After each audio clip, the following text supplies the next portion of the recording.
Vamos para a mensagem de hoje. O título é Doação, o caminho para a prosperidade. Toda pessoa que quiser ser próspera nesta terra, ela tem que aprender a repartir o seu pão com o seu próximo. Amém, pessoal? Provérbios capítulo 11, versículo 24. Procura aí na sua Bíblia.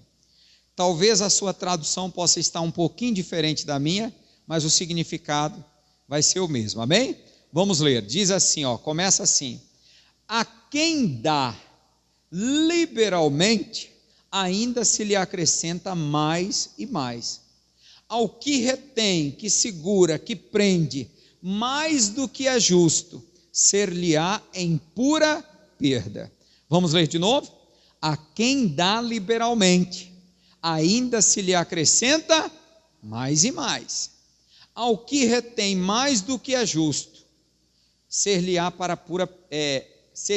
em pura perda. 25.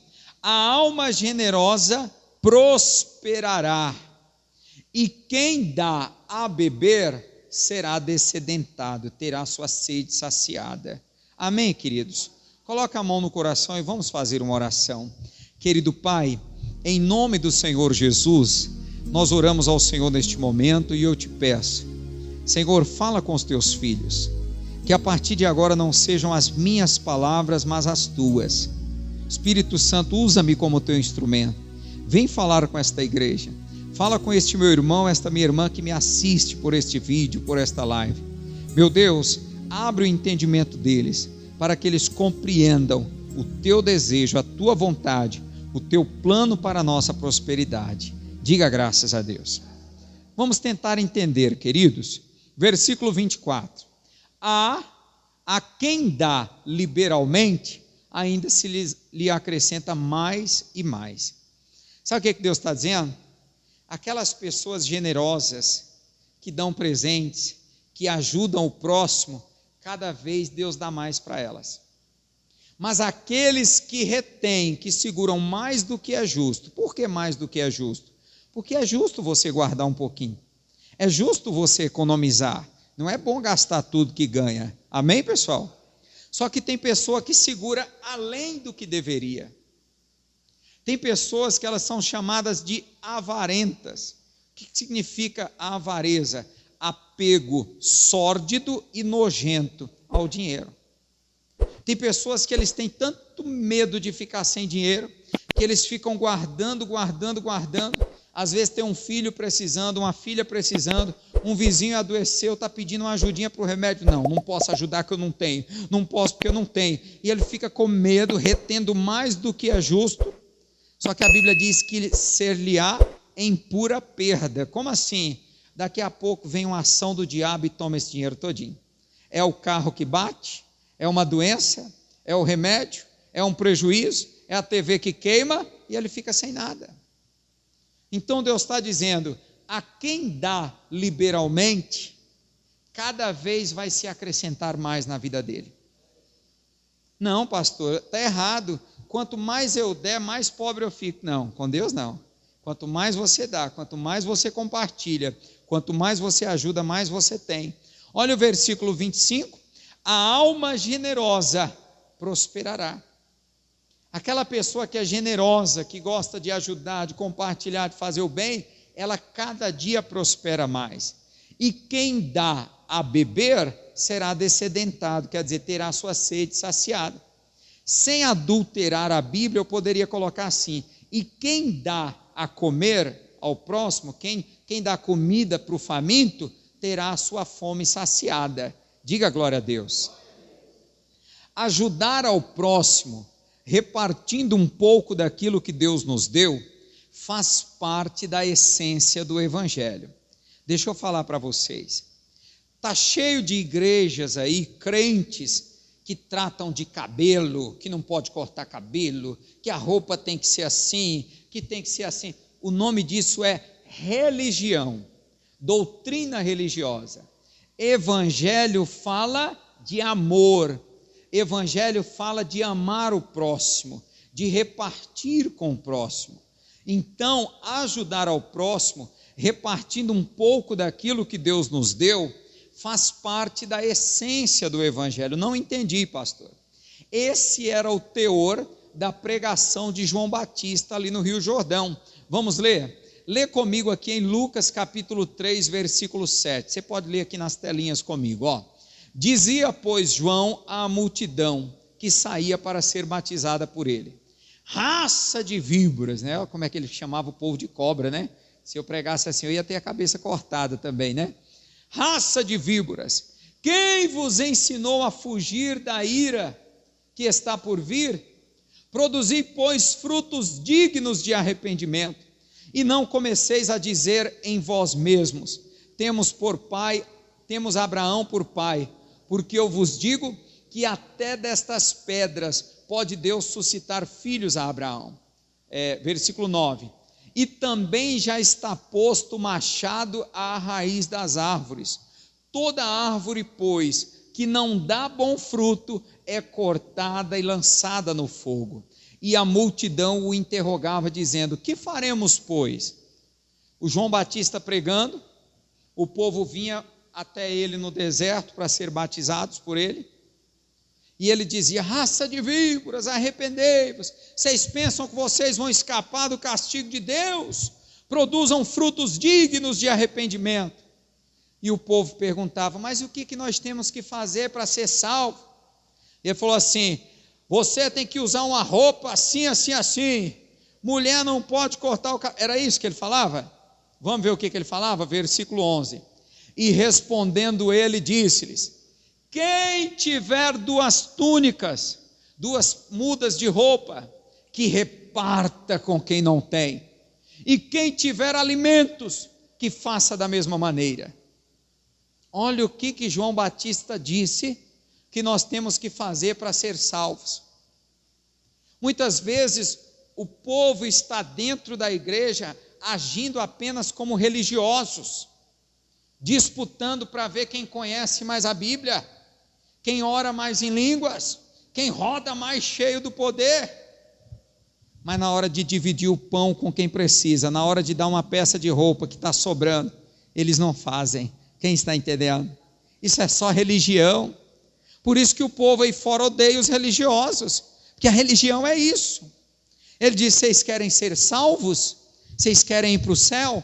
Comecem repartindo do que está sobrando com quem não tem. Se tem uma coisa na minha casa que eu tenho pavor, e não é porque eu sou mão de vaca mesquinho, não.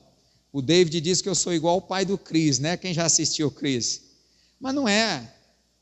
Eu fico triste ao ver desperdício de comida na minha casa, sabendo que às vezes do meu lado tem pessoas passando fome. Está dando para entender o meu raciocínio? Eu acho que comida é uma coisa que não pode ser desperdiçada. Uma senhora chegou para mim na igreja, não nessa, noutra igreja, e falou assim: pastor, lá em casa está estragando muita comida. Eu falei: mas como? Ela falou: meu filho trabalha e a cesta básica que vem da empresa é muito boa, e nós não damos conta de tanta comida, e tem se perdido muita comida. Eu falei: pelo amor de Deus, irmã, traz esses alimentos que estão sobrando, traz para a igreja, porque passa pessoas aqui pedindo ajuda o tempo todo, e nós podemos repartir com essas pessoas. Isso é evangelho, é você ajudar quem precisa. Às vezes a sua roupa, você tem tanta roupa, mulher que tem muito, né? Às vezes a roupa está criando traças, as traças estão comendo lá no guarda-roupa, faz 3 anos que não usa a peça de roupa, e muitas vezes não tem coragem de doar. Aí fala assim: nossa, mulher faz isso, né? Credo, viu aquela fulana da igreja? É todo culto com a mesma roupa, está amarrado em nome de Jesus. Se Deus te mostrou que a pessoa está sempre com a mesma roupa, será que Deus não está querendo que você doe uma peça de roupa para ela? Então, irmãos, a essência do evangelho é amar o próximo, é ajudar quem precisa, é repartir com quem necessita. Amém, queridos? Essa é a essência. Doar para quem precisa chama-se caridade. Aprenda isso daqui. Quando você ajuda quem está necessitado, você está prestando uma caridade, você está sendo caridoso. Quando você doa para quem não precisa, você está sendo generoso. Aprenda isso daqui. Por que eu vou usar essa palavra generosidade? Porque ele diz que a alma generosa prosperará. A Bíblia diz em Isaías 58, que quando eu mato a fome do faminto, quando eu ajudo os necessitados, eu recebo saúde. Escreve isso daqui. Quando você pratica a caridade, quando você ajuda os necessitados, Deus não vai te recompensar apenas com riqueza. Deus vai te recompensar com saúde. Você quer ter saúde? Ajude quem está passando necessidade. Agora, a Bíblia diz que quando eu sou generoso, quando eu presenteio pessoas que talvez nem precisem, eu estou sendo generoso, a Bíblia diz que eu vou prosperar. Por exemplo, quando você pega para agradar o seu cunhado, ou seu patrão, ou seu encarregado, você vai lá e dá uma gravata de presente. Ele precisa? Não, ele não está precisando. Você está sendo generoso. Isso vai trazer prosperidade. Por isso que quando você traz uma oferta a Deus, as pessoas falam, mas Deus não precisa de oferta. Realmente. Mas quando você traz uma oferta a Deus, você está sendo generoso. E a alma generosa prosperará. Então, se você quer ter saúde, ajude os necessitados. Se você quer prosperar, presenteie com generosidade as pessoas ao seu redor. Porque ele disse, a quem dá com liberalidade, ainda se lhes acrescentará mais e mais. Diga glória a Deus. A palavra de Deus diz que nós colheremos ou seremos recompensados de acordo com aquilo que fizermos ao próximo. É a palavra que diz. Deus vai te recompensar de acordo com aquilo que você fizer ao próximo. Se você fizer o bem, Deus vai te recompensar com mais bem ainda. Se você fizer o mal, você vai ser recompensado com o mal. Onde é que está escrito? Lucas capítulo 6, versículo 38. Lê comigo aqui, ó. Dai e ser-vos-á dado. Boa medida, recalcada, sacudida e transbordando vos darão. Porque com a mesma medida com que medirdes, também vos medirão de novo. Olha que princípio bíblico interessante. Ele diz, você quer colher? Você quer ter uma colheita abençoada? Então dê. Ele disse, dai e ser-vos-á dado. Boa medida, recalcada, sacudida e transbordando vos darão. Quer dizer, você não vai receber apenas na mesma quantidade que você deu. Você vai receber mais. Porque com a mesma medida com que medirdes, também vos medirão de novo. Doar, ajudar ao próximo, faz parte do processo para se prosperar nesse mundo. Você quer prosperar nesse mundo? Você quer ter uma casa própria, quer ter carro, quer ter um bom salário, quer ter saúde, quer vestir boas roupas? Aprenda a ajudar o seu próximo, aprenda a doar, porque a Bíblia já diz que é dando que se recebe. Se você observar, verá que todas as pessoas ricas deste mundo fazem algum tipo de obra social através das chamadas entidades filantrópicas. Você já ouviu falar da Fundação Xuxa? Quem já ouviu falar? A Xuxa tem uma fundação que ela ajuda crianças carentes. Onde ela aprendeu isso? No Espiritismo, no Centro Espírita. A maior doutrina do Espiritismo é a caridade. Lá eles aprendem que se eles ajudarem os pobres, Deus vai dar de volta a eles. Deus vai abençoá-los. Olha aí, eles praticando uma doutrina que é nossa. Eles fazendo algo que nós deveríamos fazer. Dá uma olhada nos ricos. O Neymar tem uma fundação, acho que o Faustão tem. Todos esses camaradas ricos, eles têm uma fundação porque eles aprenderam esses princípios espíritas. Opa, pastor, Neymar é crente. Crente? Só se for crente na bola do futebol. Não, mas ele fala do nome de Deus. Jesus disse, aquele que tem os meus mandamentos e os guarda, esse é o que me ama. Você quer saber se a pessoa é de Deus, se ela ama a Deus? Vê se ela está praticando os mandamentos. Então observe a partir de hoje, todo rico, ele gosta de fazer doações para a caridade, ele gosta de ajudar as pessoas pobres, os necessitados. Por quê? Porque a Bíblia diz, eu vou te mostrar, que quem dá aos pobres empresta para Deus. Então eu aprendo mais. Eles, os ricos desse mundo, entenderam o que muitos cristãos, filhos de Deus, ainda não conseguiram entender, que é dando que se recebe. Você tem que dar para poder receber. O agricultor tem que plantar, tem que semear para poder colher. Amém, queridos? Muitas pessoas acham que mais vantajoso é receber do que dar. Mas não é isso que a Bíblia Sagrada nos ensina pelas palavras do Senhor Jesus. Vamos ver no livro de Atos? Atos dos Apóstolos, capítulo 20, versículo 35, você pode ler aqui, ó.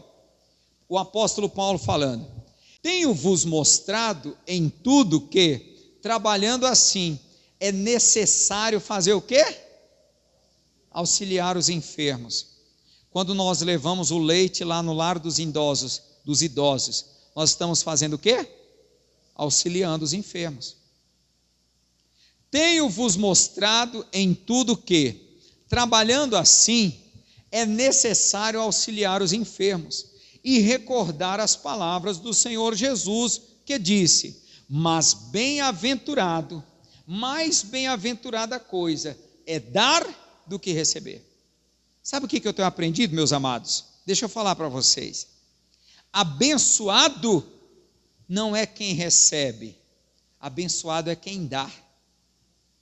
Feliz não é quem recebe apenas, feliz é quem dá. Você é abençoado, não é quando você recebe, você é abençoado quando você dá, porque quando você dá, você está plantando, você está semeando. Então eu repito, muitas pessoas acham que mais vantajoso é receber do que dar, mas eu digo para você pelas palavras de Jesus, que mais bem-aventurada coisa é dar do que receber. Mais feliz é quem dá do que aquele que recebe. Mais feliz é quem dá. Diga glória a Deus. Infelizmente no mundo, muitas pessoas só querem receber e não gostam nem um pouco de doar, compartilhando daquilo que possuem. Olha o que diz Provérbios capítulo 30, versículo 15. Vamos ler? Provérbios 30, 15. A sanguessuga tem duas filhas, a saber, dá. Salomão, meditando, ele observou que na vida de algumas pessoas havia um espírito de demônio que age igualzinho a uma sanguessuga. A sanguessuga produz algum fruto? A sanguessuga traz algum benefício para a pessoa onde ela gruda? Não. Ela gruda e começa a chupar o sangue. Ela só recebe, ela não dá nada. Salomão, olhando para a sanguessuga, ele falou: tem algumas pessoas que eu acho que tem esse demônio na vida deles, porque eles não gostam de dar, eles só vivem pedindo, eles só sabem pedir, me dá. Ele falou: então a sanguessuga tem duas filhas, a saber, dá. O que eu aprendo aqui? Esta sanguessuga representa uma casta de demônio que leva a pessoa a viver uma vida necessitada, onde ela pede, mas nunca possui nada. Se você chegar para uma pessoa dessa e pedir para ela repartir o que ela tem com você, ela vai falar: não, eu sou pobre, eu não tenho, eu não posso. Pastor, mas como é que você vai dar algo se você não tem? Amados, se você tem um pacote de farinha e você reparte esse pacote de farinha com outro que não tem, amanhã eu te garanto que você vai ter 5 pacotes. Tudo que você reparte, Deus manda mais para você. Eu conto uma história aqui, me ouça. Eu conto uma história do Mar da Galileia e do Mar Morto, você já deve ter ouvido falar. O Mar da Galileia, na verdade, ele não é um mar, ele é um lago com 27 quilômetros de comprimento aproximadamente, por aproximadamente 14 de largura. O Mar da Galileia, ele é considerado um mar porque ele tem tanta vida, ele tem ondas, ele é de água doce, mas ele é como se fosse um mar gigante, lá em Israel. Todo o povo de Israel bebe da água do Mar da Galileia. Claro que hoje já tem os dessalinizadores e alguns já bebem deles. O mar da Galileia, por que ele tem vida? Me ouça. Ele recebe o Rio Jordão, que nasce lá no Monte Hermon, em outras montanhas também, e eles vêm os afluentes, forma o Rio Jordão, entra no mar da Galileia. O mar da Galileia recebe o Rio Jordão, nele tem peixes, você conhece as histórias da Bíblia. E ele solta novamente o Rio Jordão. Então ele recebe a água do Rio Jordão e ele solta aquela água, ele não fica com a água para ele. E agora a água vai embora mais uma vez como o Rio Jordão. Essa água do Rio Jordão que vai embora, ela agora vai desembocar no Mar Morto. Olha o nome, diga comigo, Mar Morto. Você sabia que o Mar Morto é o lugar mais baixo da terra? Ele está 400 metros abaixo do nível do mar. Sabe o que é interessante? Ele recebe toda a água do Rio Jordão, mas ele não dá essa água para ninguém. Todo lago recebe água de um rio e solta. Ele não, ele recebe e não solta. Por isso ele é chamado de morto. Ele tem 10 vezes mais concentração de sal do que o mar normal. A água do mar tem 30 gramas de sal para 1 litro.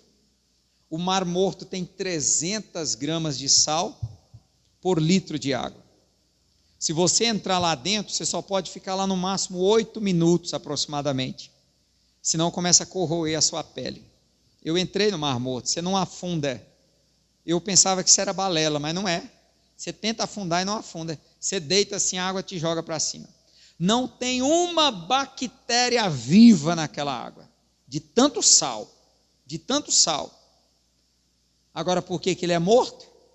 Porque ele recebe água, mas não dá. Toda pessoa que só gosta de receber, mas não gosta de compartilhar, não gosta de ajudar, não gosta de dar, ela vai ser uma pessoa morta financeiramente. Ela não vai ter prosperidade. Aprendam isso. Então essa casta de demônios, essa sanguessuga, ela leva a pessoa a viver uma vida necessitada, onde a pessoa pede emprestado, pede para o governo e tal, mas nunca tem nada. Por quê? Porque nós temos que aprender a dar para receber. Isso aqui é a Bíblia, irmãos. Eu te levo mais. Imagine um agricultor que come todas as suas sementes e nunca semeia nada. Enquanto outros estão colhendo daquilo que semearam, este, por não ter nada para colher, terá que sair pedindo emprestado, um pouquinho, a um e a outro. Presta atenção, a gente só colhe daquilo que planta. Amém, pessoal? Este demônio sanguessuga faz a pessoa ser egoísta, ela não reparte com ninguém. Não dou, não me pede que eu não dou. Faz a pessoa ser egoísta, medrosa e avarenta.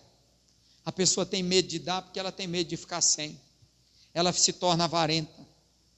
Irmãos, o problema não é você não ter o dinheiro. O problema é você ter e ser avarento. Tem pessoas que elas até têm dinheiro.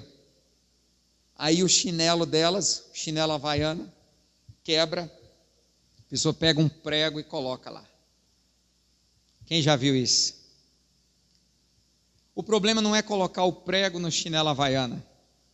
O problema é você ter dinheiro para comprar um chinelo e não comprar por mesquinharia, avareza. Quem está entendendo? Aí fica a pessoa lá arrastando o chinelo com o prego, ralando o piso da casa. Vai sair mais caro depois, vai ou não vai? Esse é o problema da avareza.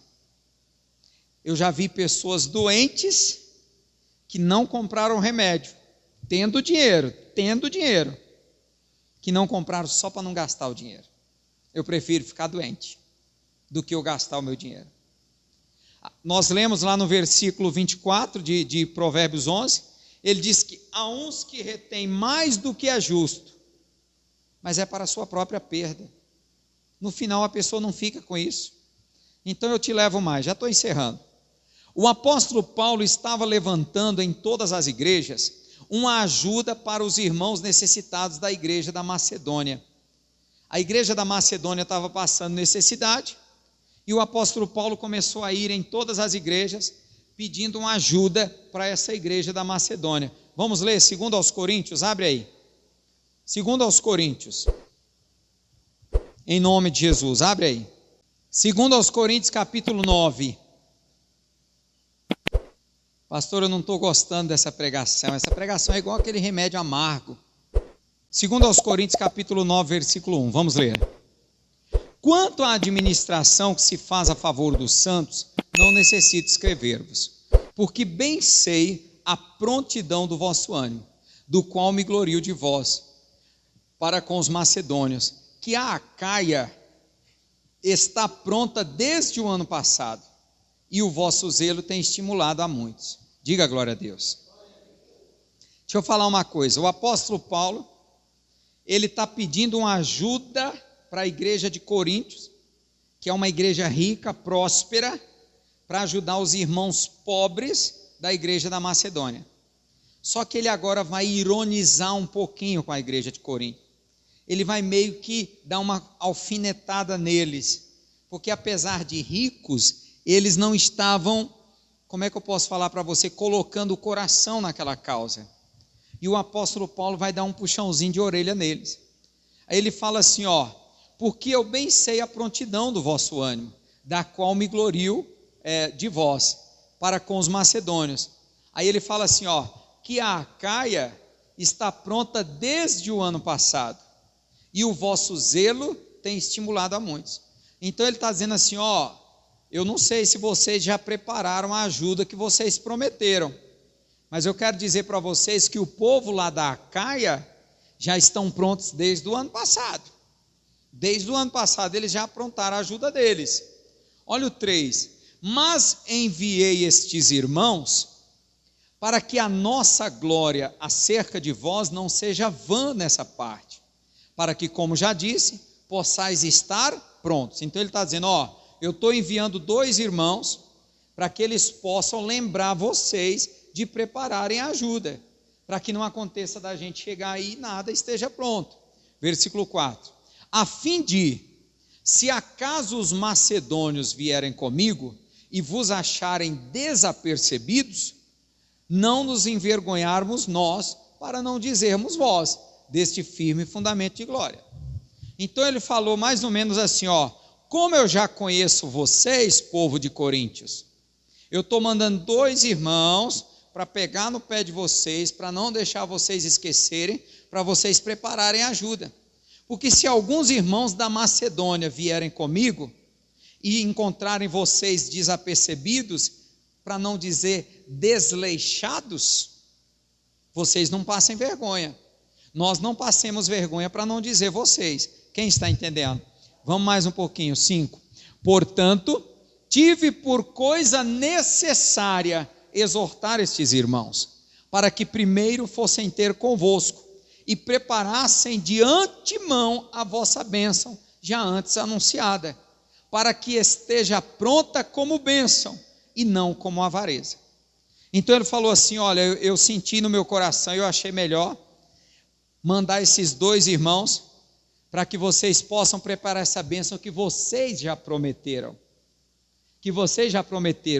De antemão foi anunciada, para que esteja pronta como bênção, como um ato de alegria, e não com avareza, como um ato de necessidade e tristeza. Aí ele fala mais, versículo 6, e digo isto, o que semeia pouco, pouco também ceifará, e o que semeia em abundância também ceifará. Então veja que essas palavras são de Paulo. Agora deixa eu abrir um parêntese aqui, para eu não ser injusto com ninguém. Deixa eu abrir um parêntese. Aquilo que é muito para mim, pode ser pouco para você. Se a sua condição financeira é maior que a minha, se você tem mais cacique que eu, então às vezes 5 caixas de leite para mim é muito. Para você 5 caixinhas, litrinhos de leite não é nada, não são nada. Quem está entendendo? Então, quando nós falarmos em quantidade, nós temos que olhar para a condição da pessoa. Uma viúva veio dar 2 moedinhas, e Jesus disse que ela estava dando mais do que todos, e olha que muitos ali estavam dando ouro, estavam deitando até moedas de ouro. Jesus disse, ela deu mais do que todos. Por quê? Porque para aquela mulher, aquelas moedinhas, comparado com a condição dela, valiam muito. Quem está entendendo? Aí ele diz, o que semeia pouco, pouco também vai colher. E o que semeia em abundância também semeará, colherá. Então, quando você for ajudar alguém, quando você for fazer uma oferta na igreja, observe isso. Tem gente que gosta de dar o que sobra. Calma aí, deixa eu ver aqui o que está sobrando. Põe aí na oferta. É claro, há dias que a gente dá as moedinhas mesmo. Mas, por exemplo, uma Santa Ceia, quando nós temos as maiores despesas, aí você deveria fazer uma oferta melhor. Ele diz, quem semeia pouco, põe no seu coração, pouco também vai colher. Quem semeia com abundância também vai colher. Versículo 7, cada um contribua segundo propôs no seu coração, não com tristeza ou por necessidade, porque Deus ama ao que dá com alegria. Eu sempre falo o seguinte, se for para você trazer uma oferta, se for para você trazer um dízimo, se for para você me dar um presente com pena, com dó, com pesar, é melhor não fazer. Se é de você trazer um dízimo chorando, nem traga, fica para você. Se é de você dar um dízimo, uma oferta que vem com peso espiritual, não dá não. Deus ama aquele que dá com alegria. Tem que ser com alegria. Versículo 8. E Deus é poderoso para tornar abundante em vós toda a graça, a fim de que, tendo sempre, em tudo, toda a suficiência, superabundeis em toda boa obra. Então, o que ele quer dizer aqui? O propósito de Deus é que vocês tenham bastante, que vocês tenham muito, que vocês prosperem muito, para ajudar a todos aqueles que precisam. Versículo 9, conforme está escrito, espalhou, olha o versículo 24 lá de Provérbios 11, espalhou, deu aos pobres, a sua justiça permanece.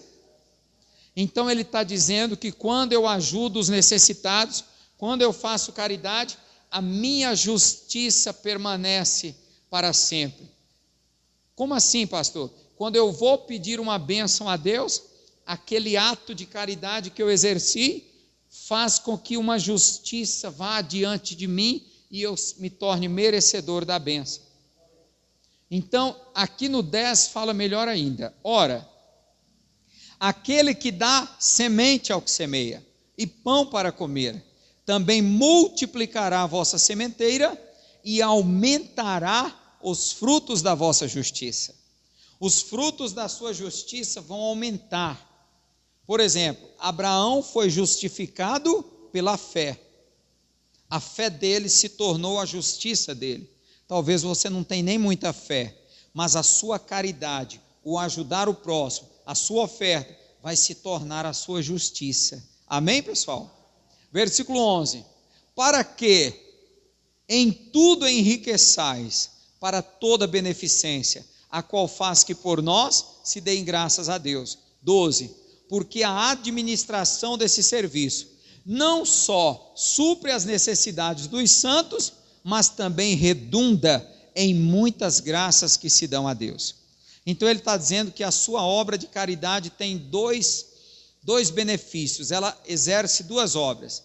Primeiro, ela supre a necessidade daquelas pessoas e depois ela rende graças e glórias a Deus, deixa Deus feliz. Então vê-se claramente o quanto Satanás e todo o inferno se esforçam para enganar as pessoas, levando-as a não praticar esse firme fundamento de fé, que é a caridade para com o próximo. O que eu aprendo mais? E, enquanto os cristãos não dão importância a essa doutrina cristã, o povo espírita a exerce com unhas e dentes, pois acreditam na recompensa que vem de Deus. Enquanto os cristãos não praticam o amor ao próximo, a caridade, ajudar o necessitado, repartir o pão, os espíritas fazem isso com unhas e dentes. E olha o que diz Provérbio 19:17. Ao Senhor empresta o que se compadece do pobre, e ele lhe pagará o seu benefício. Lembra que eu falei? É esse versículo que os espíritas praticam. Eles acreditam que quando eles ajudam uma pessoa necessitada, eles estão emprestando para Deus, e Deus os pagará, por isso que eles prosperam. Você quer prosperar? Faz isso. E para finalizar, Filipenses 4,17 diz: não que eu procure dádivas, mas procuro o fruto que aumente a vossa conta. Paulo, lembra que eu falei? Paulo estava colhendo uma ajuda para os irmãos da Macedônia em todas as igrejas. E ele está dizendo para o povo de Filipos, para os filipenses: eu não estou procurando dádivas, eu não estou atrás do que vocês têm. Na verdade, o que eu quero é que vocês construam um tesouro no céu, que a conta de vocês diante de Deus cresça, para que na hora que vocês precisarem de uma bênção, Deus possa dar a bênção para vocês. Então eu finalizo: não que eu procure dádivas, mas procuro o fruto que aumente a sua conta. Você quer ter uma conta com Deus? Você quer ter crédito com Deus? Aprenda a repartir. Coloca a mão no seu coração aí, fecha os olhos, aí mesmo, sentadinho. Vamos fazer uma oração. Querido Pai, que estas sementes, estas palavras que foram semeadas nessa tarde, no coração dos teus filhos, venham ficar guardadas, que as aves de rapina não venham roubá-las ou comê-las. Meu Deus, em nome do Senhor Jesus eu te peço, abre o entendimento desta igreja, para que essa igreja se torne uma igreja conhecida pela sua generosidade e pela sua caridade. Não tenha medo de repartir o seu pão, não tenha medo de repartir uma peça de roupa. O João Batista disse que assim aquele povo seria salvo. Não tenha medo, porque a Bíblia diz que a quem dá com liberalidade, ainda se lhes acrescentará mais e mais. Mas aqueles que retiverem mais do que é justo, isso será para a sua própria perda. Deixa Deus falar ao seu coração. Deixa Deus fazer de você uma pessoa mais generosa, uma pessoa mais caridosa, uma pessoa com um coração generoso. Lembre-se, quando nós damos para os necessitados, nós estamos fazendo uma caridade. Quando nós damos para aqueles que não precisam, nós estamos sendo generosos. E a Bíblia diz que a alma generosa prosperará. Assim, meu Deus, eu oro e eu abençoo a todos estes meus irmãos, em nome de Jesus. Digam graças a Deus. Vamos aplaudir a Ele bem forte.